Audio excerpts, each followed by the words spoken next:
വെള്ളിയാഴ്ച രാവുകളിൽ പള്ളിക്കാട്ടിൽ സന്തോഷത്തിന്റെ പെരുമഴയാണെന്നാണ്.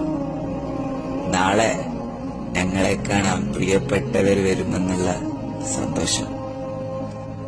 ഉപ്പ വരുമെന്ന് കുഞ്ഞു മക്കളും, മക്കളെ കാണാമെന്ന് മാതാപിതാക്കളും, പേരക്കുട്ടികളെ കാണാമെന്ന് ഉമ്മാമപ്പാപ്പമാരും, അങ്ങനെ പലരും വരുമെന്ന് വിചാരിച്ച് കാത്തിരിക്കുന്ന ആ ഒരു ദിവസം, സന്തോഷത്തിന്റെ ദിവസം, വെള്ളിയാഴ്ച രാവ്.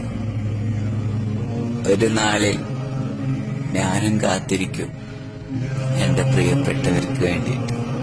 അന്ന് എന്റെ അരികില് നിങ്ങൾ വരുമെന്ന പ്രതീക്ഷയോടെ.